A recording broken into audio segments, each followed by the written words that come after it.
Hi, so I'm going to show you how to add a backdrop and work with it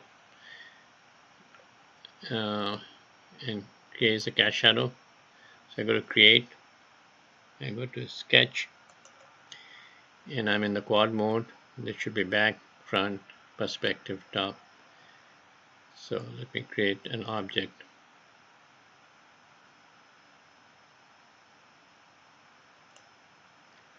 Then go to multiply, lathe, click, hold right at the main middle with the left mouse button and drag.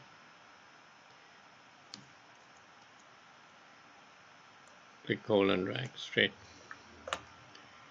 Press spacebar. Go to press Q, object, give it a name. Once you have your object, you can press A to see, then you can zoom out. A fits in the object,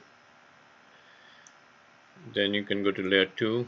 You can hold shift option or shift alt and press 1. So you can see what is on the other layer. You go to create, you go to box, create a back box or a ground. You can give it a depth if you want, but it's not necessary. I can move it down and press Q to give it a name. Ground shadow catcher.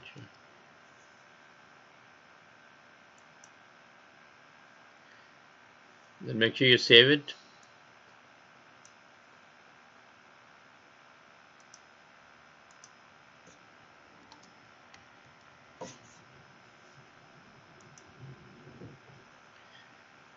Then you open up layout.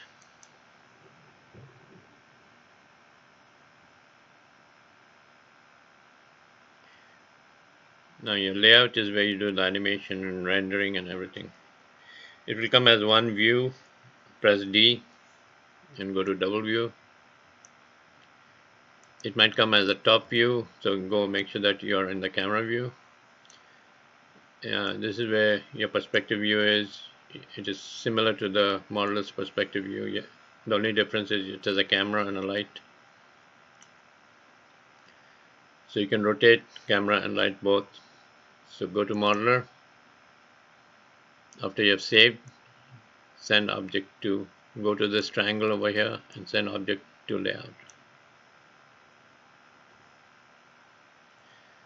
So you can see that it doesn't matter where your light is.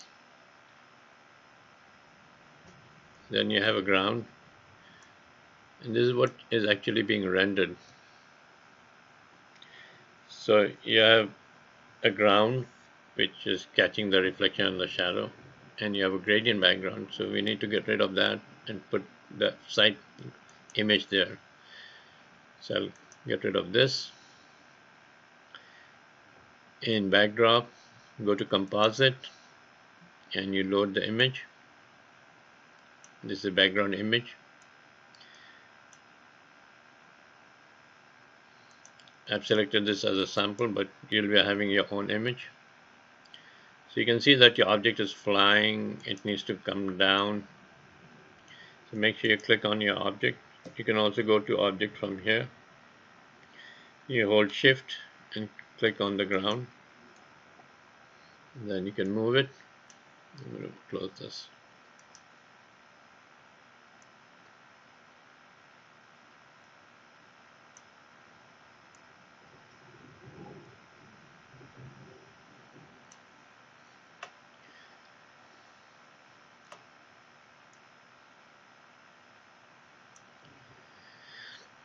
So go to the surface editor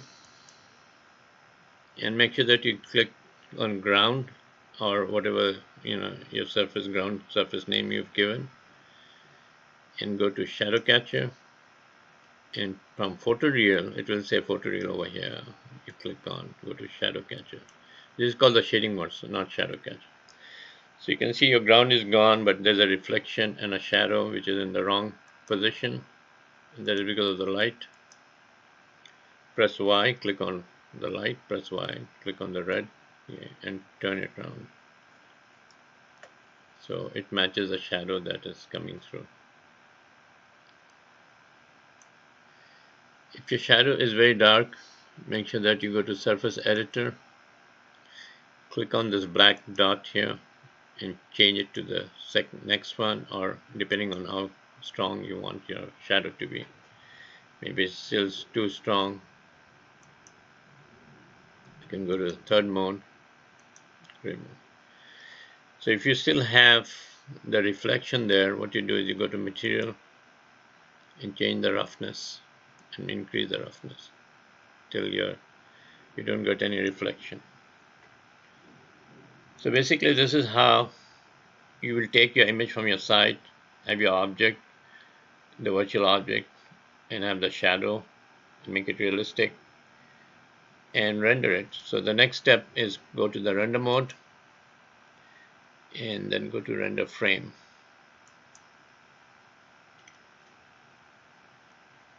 So once you have rendered, when this line is completed, go to abort and then you click on this and then go to save RGBA and go to JPEG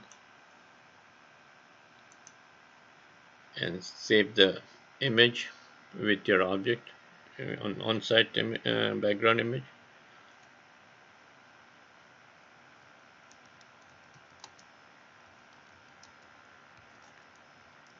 Render with object and shadow.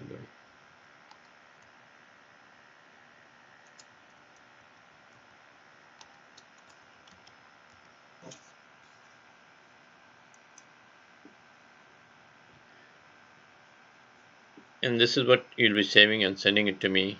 If it is not something like this, you turn it around in different direction by clicking on the object itself. Press Y to rotate it, and then you can rotate it in different direction.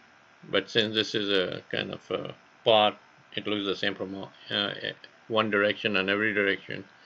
You don't need to rotate it. But if it is something asymmetrical and it's not a part or something like that, then you need to render it in different direction. Hope that helps, and email me if you have any concern, question.